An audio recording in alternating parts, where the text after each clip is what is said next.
سورۃ الفاتحہ۔ سورہ فاتحہ کا تعارف، مقام نزول۔ اکثر علماء کے نزدیک سورہ فاتحہ مکہ مکرمہ میں نازل ہوئی ہے۔ امام مجاہد رحمۃ اللہ تعالی علیہ فرماتے ہیں سورہ فاتحہ مدینہ منورہ میں نازل ہوئی ہے، اور ایک قول یہ ہے کہ سورہ فاتحہ 2 مرتبہ نازل ہوئی، ایک مرتبہ مکہ مکرمہ میں اور دوسری مرتبہ مدینہ منورہ میں نازل ہوئی ہے۔ آیات، کلمات اور حروف کی تعداد، اس صورت میں ایک رکوع، 7 آیتیں، 27 کلمے اور 140 حروف ہیں۔ سورہ فاتحہ کے اسماء اور ان کی وجہ تسمیہ۔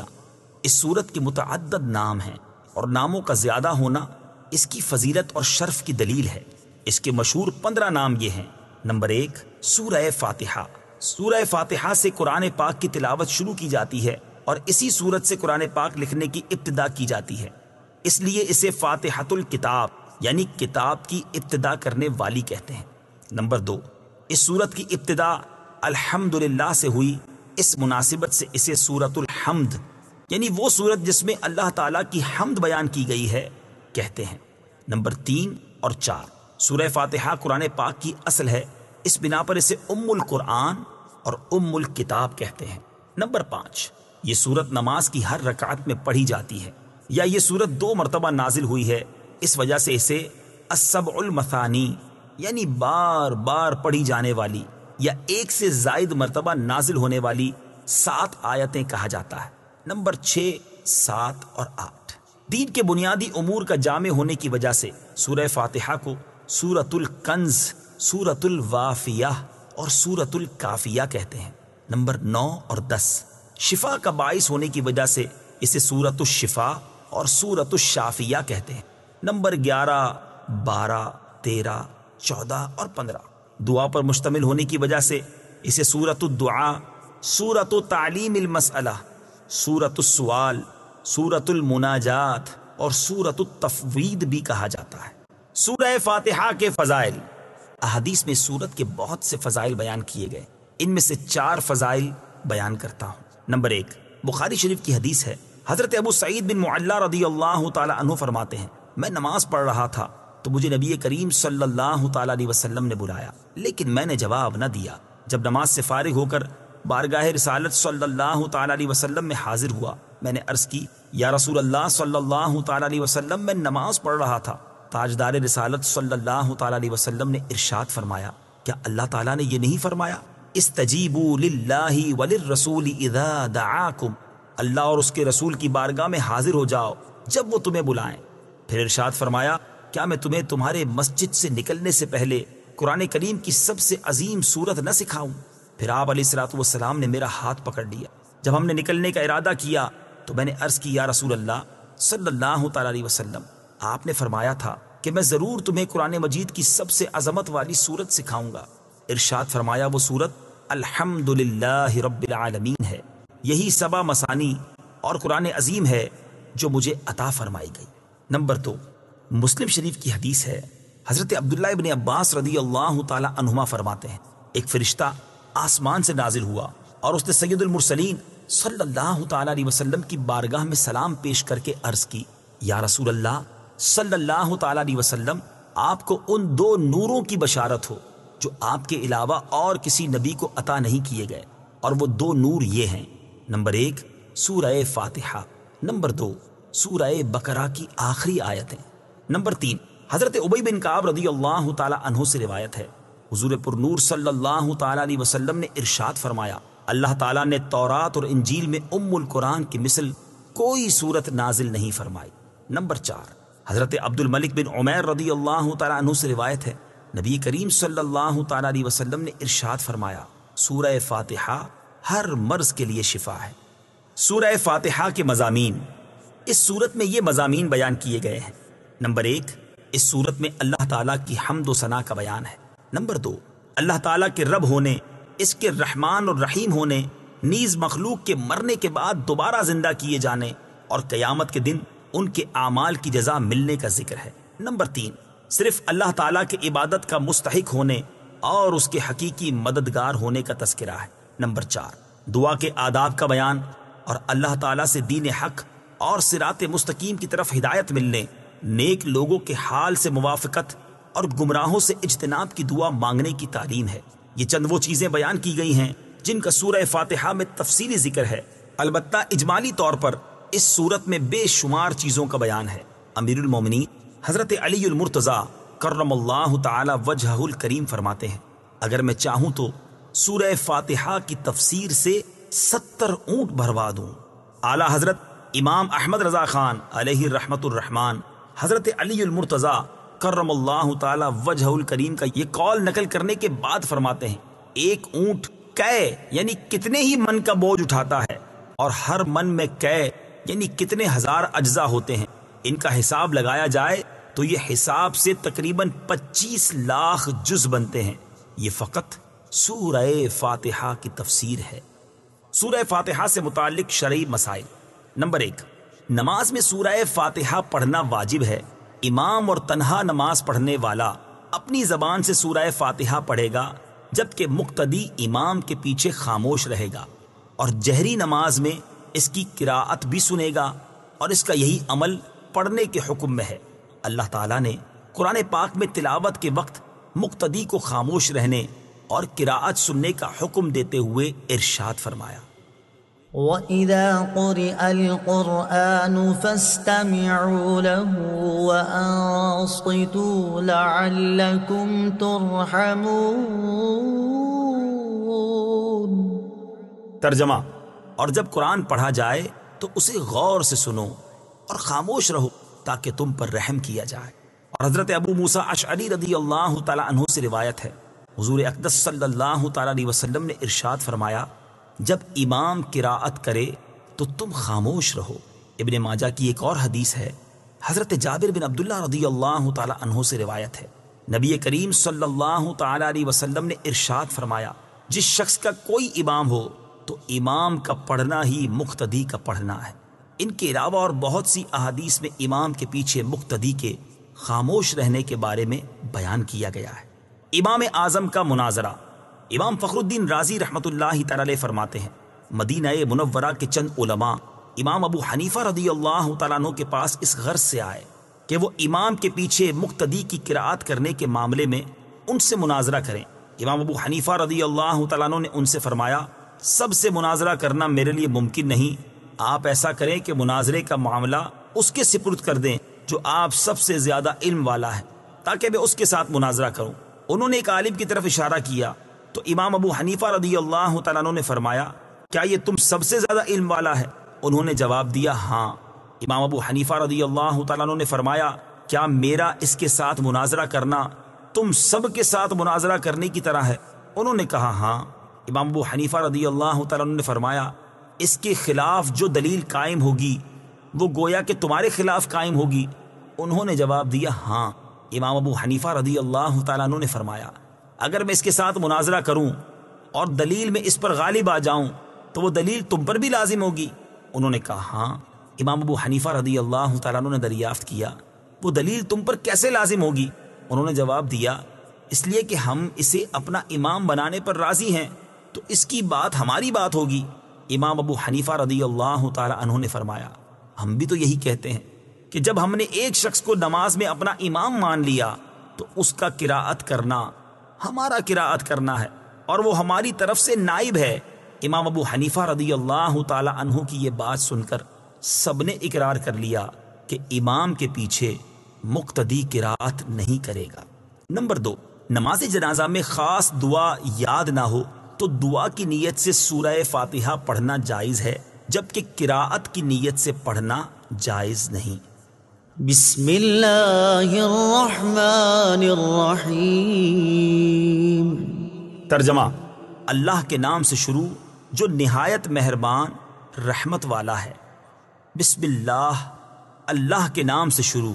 تفسیر صراط الجنان میں اس کی تفسیر کچھ اس طرح ہے۔ علامہ احمد ساوی رحمت اللہ تعالی علیہ فرماتے ہیں، قرآن مجید کی ابتدا بسم اللہ سے اس لیے کی گئی تاکہ اللہ تعالیٰ کے بندے اس کی پیروی کرتے ہوئے ہر اچھے کام کی ابتدا بسم اللہ سے کریں، اور حدیث پاک میں بھی اچھے اور اہم کام کی ابتدا بسم اللہ سے کرنے کی ترغیب دی گئی ہے۔ چنانچہ حضرت ابو ہریرہ رضی اللہ تعالی عنہ سے روایت ہے، حضور پر نور صلی اللہ تعالی علیہ وسلم نے ارشاد فرمایا، جس اہم کام کی ابتدا بسم اللہ الرحمن الرحیم سے نہ کی گئی تو وہ ادھورا رہ جاتا ہے۔ لہٰذا تمام مسلمانوں کو چاہیے کہ وہ ہر نیک اور جائز کام کی ابتدا بسم اللہ الرحمن الرحیم سے کریں، اس کی بہت برکت ہے۔ الرحمن الرحیم، جو بہت مہربان رحمت والا ہے۔ امام فخر الدین رازی رحمت اللہ تعالی علیہ فرماتے ہیں، اللہ تعالیٰ نے اپنی ذات کو رحمان اور رحیم فرمایا تو یہ اس کی شان سے بعید ہے کہ وہ رحم نہ فرمائے۔ مروی ہے کہ ایک سائل نے بلند دروازے کے پاس کھڑے ہو کر کچھ مانگا تو اسے تھوڑا سا دے دیا گیا۔ دوسرے دن وہ ایک کلاڑا لے کر آیا اور دروازے کو توڑنا شروع کر دیا۔ اس سے کہا گیا کہ تو ایسا کیوں کر رہا ہے؟ اس نے جواب دیا، تو دروازے کو اپنی عطا کے لائق کر یا اپنی عطا کو دروازے کے لائق بنا۔ اے ہمارے اللہ عز و جل، رحمت کے سمندروں کو تیری رحمت سے وہ نسبت ہے جو ایک چھوٹے سے ذرے کو تیرے عرش سے نسبت ہے، اور تو نے اپنی کتاب کی ابتدا میں اپنے بندوں پر اپنی رحمت کی صفت بیان کی، اس لیے ہمیں اپنی رحمت اور فضل سے محروم نہ رکھنا۔ بسم اللہ سے متعلق چند شرعی مسائل۔ علماء کرام نے بسم اللہ سے متعلق بہت سے شرعی مسائل بیان کیے ہیں، ان میں سے چند بیان کرتا ہوں۔ نمبر 1، جو بسم اللہ ہر سورت کے شروع میں لکھی ہوئی ہے یہ پوری آیت ہے، اور جو سورہ نمل کی آیت نمبر 30 میں ہے وہ اس آیت کا ایک حصہ ہے۔ نمبر 2، بسم اللہ ہر سورت کے شروع کی آیت نہیں ہے بلکہ پورے قرآن کی ایک آیت ہے، جسے ہر سورت کے شروع میں لکھ دیا گیا تاکہ دو سورتوں کے درمیان فاصلہ ہو جائے۔ اسی لیے سورت کے اوپر امتیازی شان میں بسم اللہ لکھی جاتی ہے، آیات کی طرح ملا کر نہیں لکھتے، اور امام جہری نمازوں میں بسم اللہ آواز سے نہیں پڑھتا۔ نیز حضرت جبریل علیہ الصلوۃ والسلام جو پہلی وحی لائے اس میں بسم اللہ نہ تھی۔ نمبر 3، تراویح پڑھانے والے کو چاہیے کہ وہ کسی ایک سورت کے شروع میں بسم اللہ آواز سے پڑھے تاکہ ایک آیت رہ نہ جائے۔ نمبر 4، تلاوت شروع کرنے سے پہلے اعوذ باللہ من الشیطان الرجیم پڑھنا سنت ہے، لیکن اگر شاگرد استاد سے قرآن مجید پڑھ رہا ہو تو اس کے لیے سنت نہیں۔ نمبر 5، سورت کی ابتدا میں بسم اللہ پڑھنا سنت ہے ورنہ مستحب ہے۔ نمبر 6، اگر سورہ توبہ سے تلاوت شروع کی جائے تو اعوذ باللہ اور بسم اللہ دونوں کو پڑھا جائے، اور اگر تلاوت کے دوران سورہ توبہ آ جائے تو بسم اللہ پڑھنے کی حاجت نہیں۔ الحمد للہ رب العالمین۔ ترجمہ، سب تعریفیں اللہ کے لیے ہیں جو تمام جہان والوں کا پالنے والا ہے۔ الحمدللہ، سب تعریفیں اللہ کے لیے ہیں۔ تفسیر صراط الجنان میں اس کی تفسیر کچھ اس طرح ہے، یعنی ہر طرح کی حمد اور تعریف کا مستحق اللہ تعالیٰ ہے، کیونکہ اللہ تعالیٰ کمال کی تمام صفات کا جامع ہے۔ حمد اور شکر کی تعریف۔ حمد کا معنی ہے کسی کی اختیاری خوبیوں کی بنا پر اس کی تعریف کرنا، اور شکر کی تعریف یہ ہے کہ کسی کے احسان کے مقابلے میں زبان، دل یا اعضاء سے اس کی تعظیم کرنا۔ اور ہم چونکہ اللہ عز و جل کی حمد عام طور پر اس کے احسانات کے پیش نظر کرتے ہیں، اس لیے ہماری یہ حمد شکر بھی ہوتی ہے۔ اللہ تعالیٰ کی حمد و ثنا کرنے کے فضائل۔ احادیث میں اللہ تعالیٰ کی حمد و ثنا کرنے کے بہت فضائل بیان کیے گئے ہیں، ان میں سے 3 فضائل پیش کرتا ہوں۔ نمبر 1، مسلم شریف کی حدیث ہے، حضرت انس بن مالک رضی اللہ تعالی عنہ سے روایت ہے، نبی اکرم صلی اللہ تعالی علیہ وسلم نے ارشاد فرمایا، اللہ تعالیٰ بندے کی اس بات سے خوش ہوتا ہے کہ وہ کچھ کھائے تو اللہ تعالیٰ کی حمد کرے، اور کچھ پیے تو اللہ تعالیٰ کی حمد کرے۔ نمبر 2، ابن ماجہ کی حدیث ہے، حضرت جابر بن عبداللہ رضی اللہ تعالی عنہ سے روایت ہے، حضور پر نور صلی اللہ تعالی علیہ وسلم نے ارشاد فرمایا، سب سے افضل ذکر لا الہ الا اللہ ہے، اور سب سے افضل دعا الحمدللہ ہے۔ نمبر 3، ابن ماجہ ہی کی حدیث ہے، حضرت انس بن مالک رضی اللہ تعالی عنہ سے روایت ہے، حضور اقدس صلی اللہ تعالی علیہ وسلم نے ارشاد فرمایا، جب اللہ تعالیٰ اپنے بندے پر کوئی نعمت نازل فرماتا ہے اور وہ نعمت ملنے پر الحمدللہ کہتا ہے تو یہ حمد اللہ تعالیٰ کے نزدیک اس دی گئی نعمت سے زیادہ افضل ہے۔ حمد سے متعلق شرعی حکم۔ خطبے میں حمد واجب، کھانے کے بعد مستحب، چھینک آنے کے بعد سنت، حرام کام کے بعد حرام، اور بعض صورتوں میں کفر ہے۔ للہ، اللہ کے لیے۔ اللہ اس ذات اعلیٰ کا عظمت والا نام ہے جو تمام کمال والی صفتوں کی جامع ہے۔ اور بعض مفسرین نے اس لفظ کے معنی بھی بیان کیے، جیسے اس کا ایک معنی ہے عبادت کا مستحق، دوسرا معنی ہے وہ ذات جس کی معرفت میں عقلیں حیران ہیں، تیسرا معنی ہے وہ ذات جس کی بارگاہ میں سکون حاصل ہوتا ہے، اور چوتھا معنی ہے وہ ذات کہ مصیبت کے وقت جس کی پناہ تلاش کی جائے۔ رب العالمین، جو سارے جہان والوں کا مالک ہے۔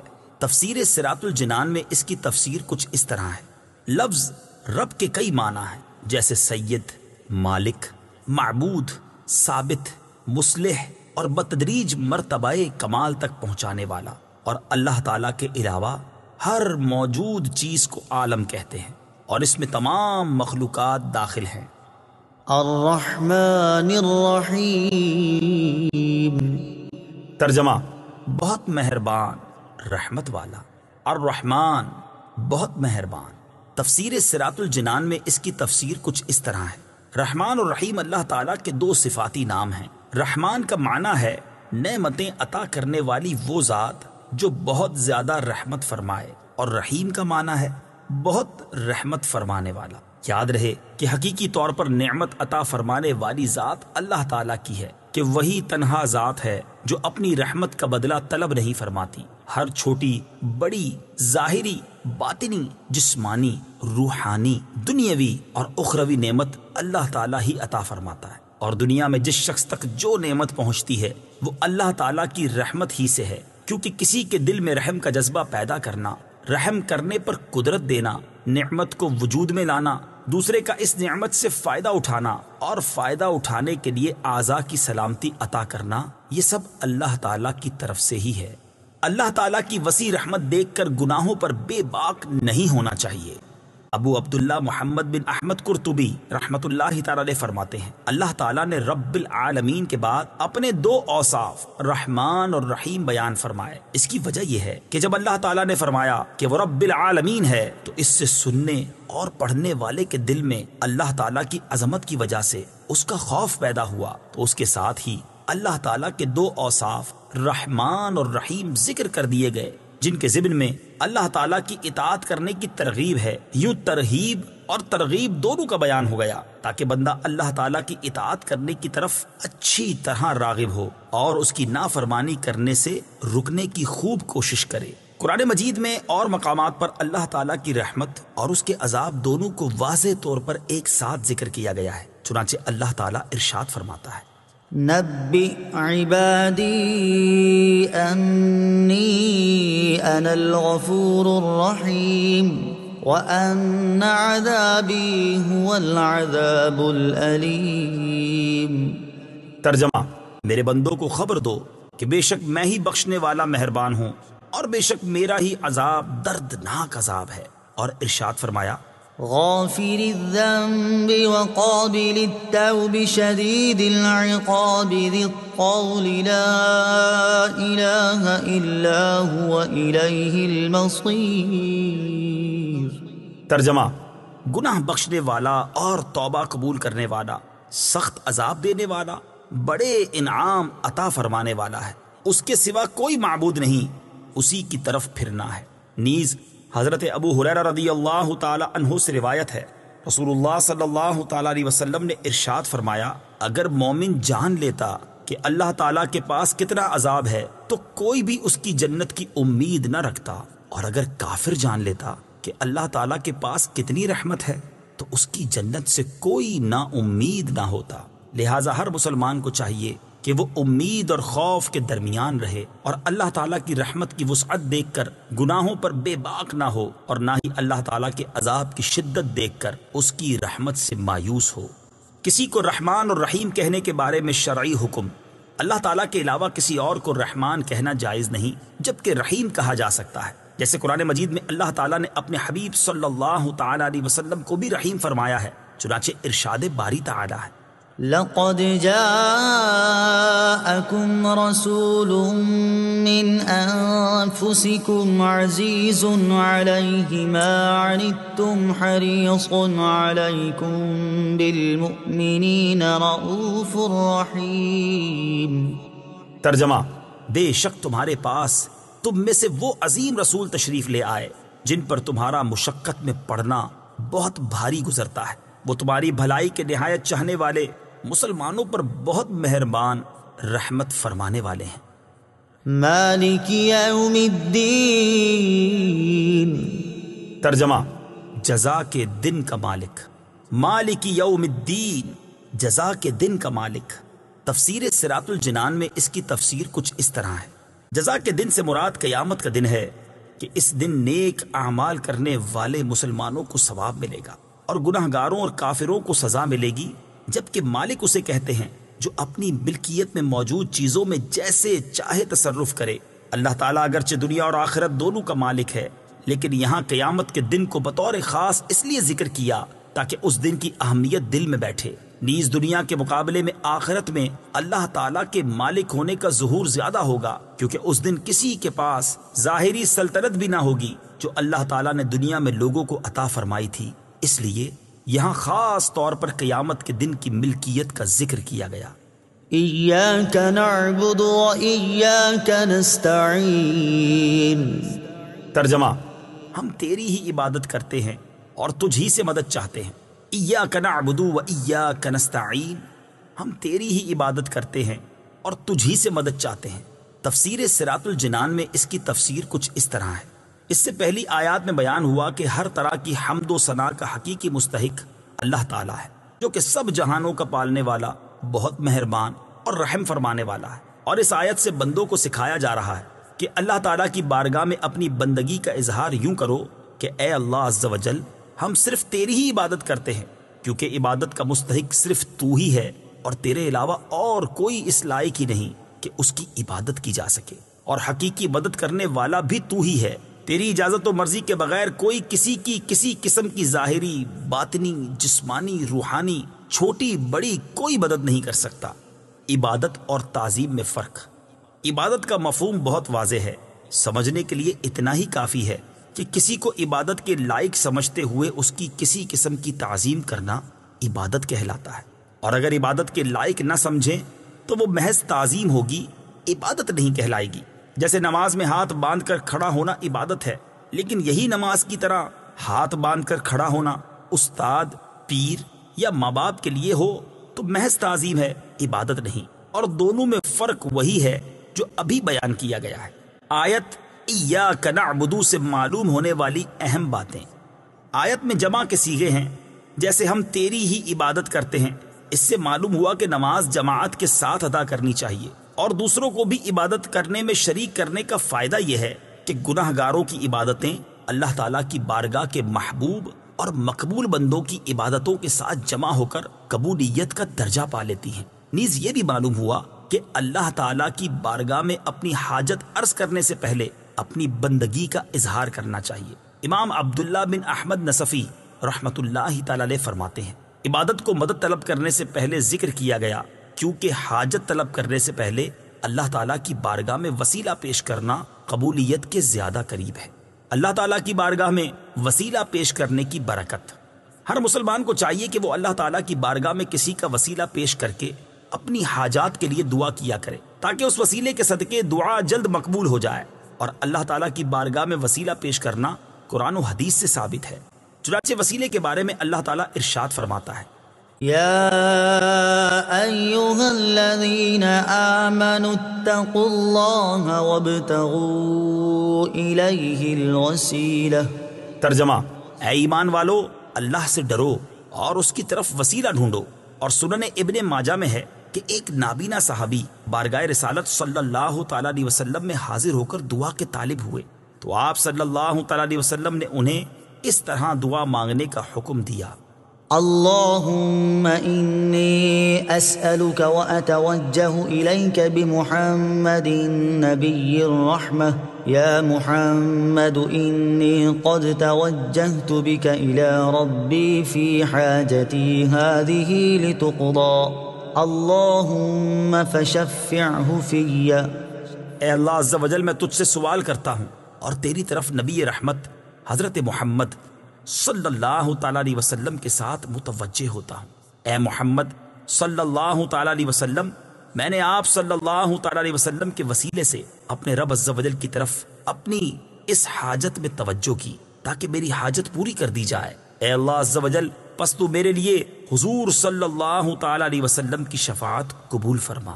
حدیث پاک میں مذکور لفظ یا محمد سے متعلق ضروری وضاحت اعلیٰ حضرت امام احمد رضا خان علیہ رحمۃ الرحمان فرماتے ہیں، علماء تصریح فرماتے ہیں حضور اقدس صلی اللہ تعالی علیہ وسلم کو نام لے کر ندا کرنی حرام ہے، اور یہ بات واقعی محل انصاف ہے۔ جسے اس کا مالک و مولا تبارک و تعالی نام لے کر نہ پکارے تو غلام کی کیا مجال کہ وہ راہ ادب سے تجاوز کرے۔ بلکہ امام زین الدین مراغی وغیرہ محققین نے فرمایا اگر یہ لفظ کسی دعا میں وارد ہو جو خود نبی اکرم صلی اللہ تعالی علیہ وسلم نے تعلیم فرمائی ہو، جیسے دعائے یا محمد انی توجہت بکا الی ربی، تاہم اس کی جگہ یا رسول اللہ یا نبی اللہ کہنا چاہیے۔ حالانکہ الفاظ دعا میں حتی الوسع تغییر نہیں کی جاتی۔ یہ مسئلہ مہمہ یعنی اہم ترین مسئلہ جس سے اکثر اہل زمانہ غافل ہے، واجب الحفظ ہے۔ وَإِيَّاكَ نَسْتَعِينُ، اور تجھ ہی سے مدد چاہتے ہیں۔ تفسیر صراط الجنان میں اس کی تفسیر کچھ اس طرح ہے۔ اس آیت میں بیان کیا گیا کہ مدد طلب کرنا خواہ واسطے کے ساتھ ہو یا واسطے کے بغیر ہو، ہر طرح سے اللہ تعالیٰ کے ساتھ خاص ہے، اور اللہ تعالیٰ کی ذات ہی ایسی ہے جس سے حقیقی طور پر مدد طلب کی جائے۔ اعلیٰ حضرت امام احمد رضا خان علیہ رحمۃ الرحمان فرماتے ہیں حقیقی مدد طلب کرنے سے مراد یہ ہے کہ جس سے مدد طلب کی جائے اسے بالذات قادر، مستقل مالک اور غنی بے نیاز جانا جائے کہ وہ اللہ تعالیٰ کی عطا کے بغیر خود اپنی ذات سے اس کام یعنی مدد کرنے کی قدرت رکھتا ہے۔ اللہ تعالیٰ کے علاوہ کسی اور کے بارے میں یہ عقیدہ رکھنا ہر مسلمان کے نزدیک شرک ہے، اور کوئی مسلمان اللہ تعالیٰ کے علاوہ کسی اور کے بارے میں ایسا عقیدہ نہیں رکھتا، اور اللہ تعالیٰ کے مقبول بندوں کے بارے میں مسلمان یہ عقیدہ رکھتا ہے کہ وہ اللہ تعالیٰ کی بارگاہ تک پہنچنے کے لیے واسطہ اور حاجات پوری ہونے کا وسیلہ اور ذریعہ ہیں۔ تو جس طرح حقیقی وجود کہ کسی کے پیدا کیے بغیر خود اپنی ذات سے موجود ہونا اللہ تعالیٰ کے ساتھ خاص ہے،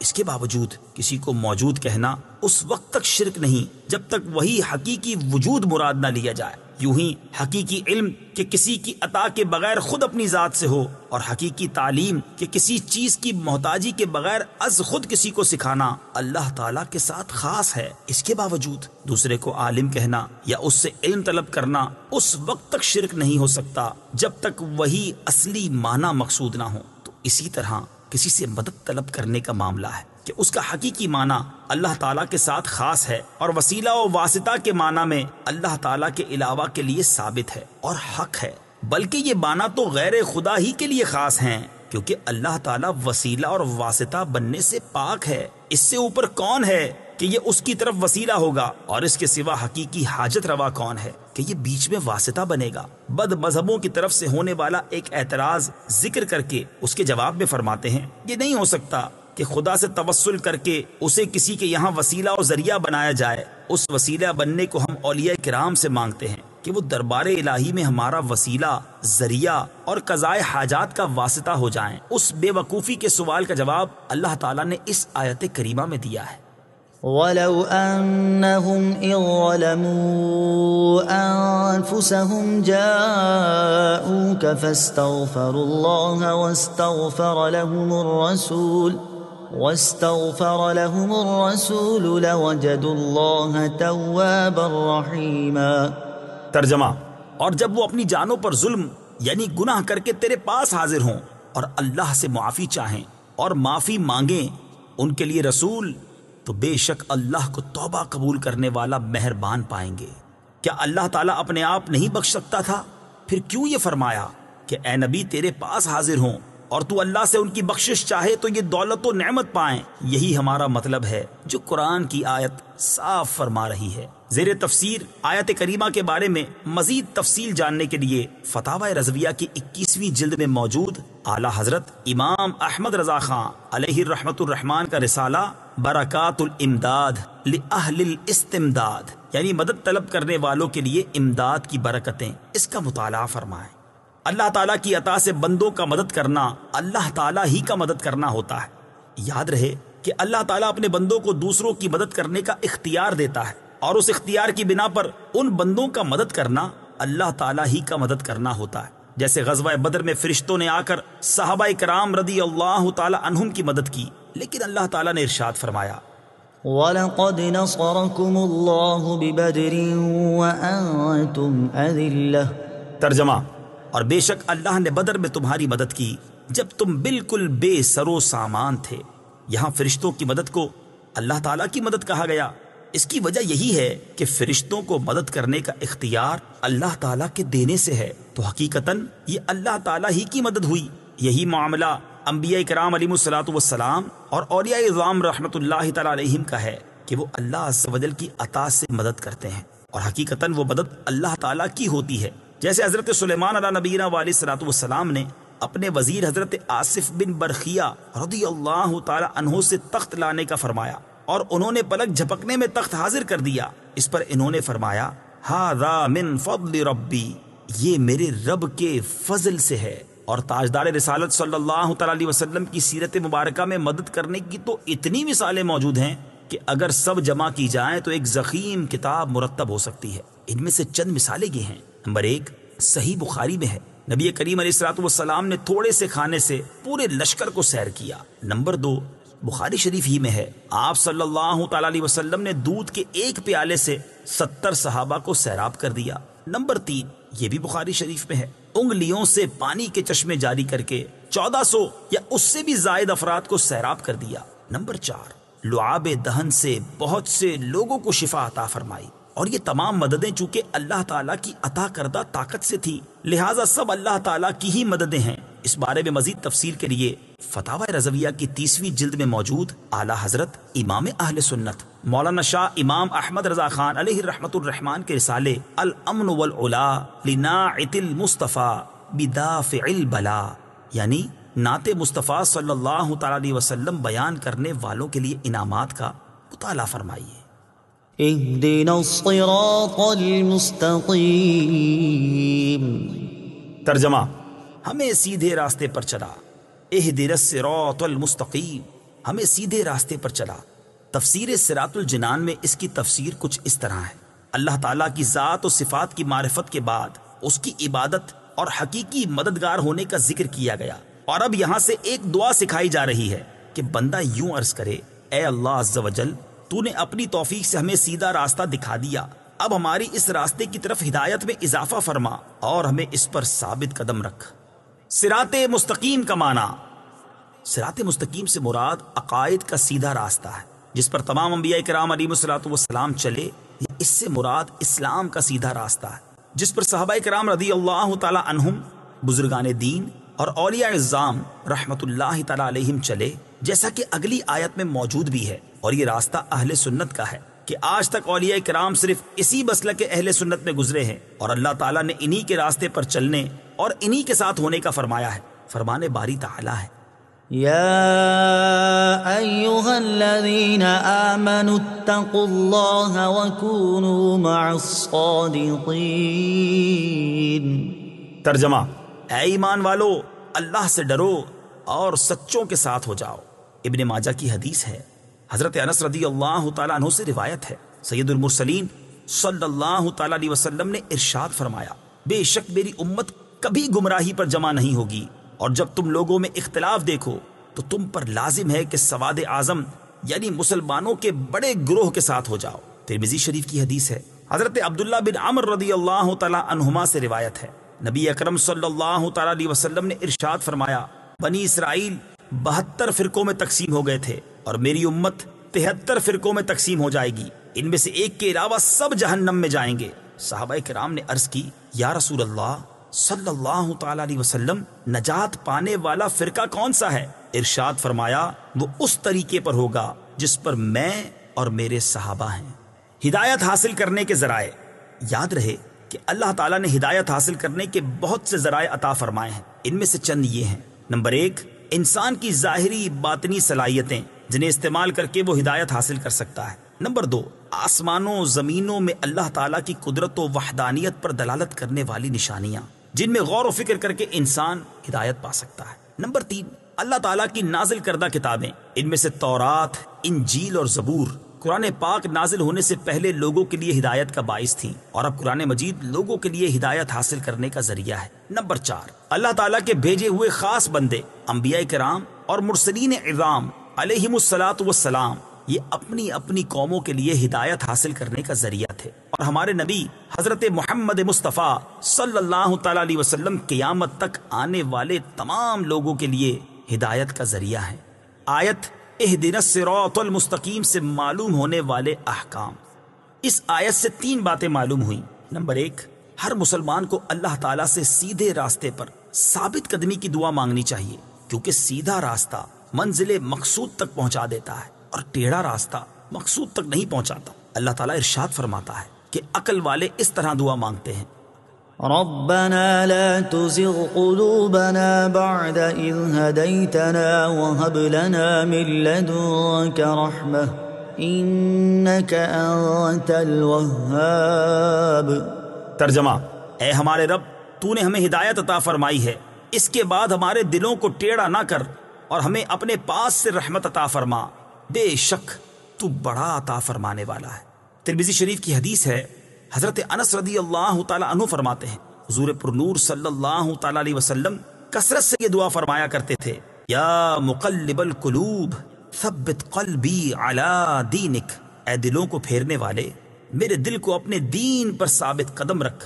تو میں نے عرض کی: یا رسول اللہ صلی اللہ تعالی علیہ وسلم، ہم آپ پر اور جو کچھ آپ لائے ہیں اس پر ایمان رکھتے ہیں، تو کیا آپ کو ہمارے بارے میں کوئی خوف ہے؟ رسول پاک صلی اللہ تعالی علیہ وسلم نے ارشاد فرمایا: ہاں، بے شک دل اللہ تعالیٰ کی شان کے لائق اس کی انگلیوں میں سے 2 انگلیوں کے درمیان ہیں، وہ جیسے چاہتا ہے انہیں پھیر دیتا ہے۔ نمبر 2، عبادت کرنے کے بعد بندے کو دعا میں مشغول ہونا چاہیے۔ نمبر 3، صرف اپنے لیے دعا نہیں مانگنی چاہیے بلکہ سب مسلمانوں کے لیے دعا مانگنی چاہیے، کہ اس طرح دعا زیادہ قبول ہوتی ہے۔ صراط الذين أنعمت عليهم غير المغضوب عليهم ولا الضالين۔ ترجمہ: ان لوگوں کا راستہ جن پر تو نے احسان کیا، نہ کہ ان کا راستہ جن پر غضب ہوا اور نہ بہکے ہوئوں کا۔ صراط الذین انعمت علیہم، ان لوگوں کا راستہ جن پر تو نے احسان کیا۔ تفسیر صراط الجنان میں اس کی تفسیر کچھ اس طرح ہے۔ یہ جملہ اس سے پہلی آیت کی تفسیر ہے کہ صراط مستقیم سے مراد ان لوگوں کا راستہ ہے جن پر اللہ تعالیٰ نے احسان و انعام فرمایا، اور جن لوگوں پر اللہ تعالیٰ نے اپنا فضل و احسان فرمایا ہے ان کے بارے میں ارشاد فرماتا ہے: ومن يطع الله والرسول فأولئك مع الذين أنعم الله عليهم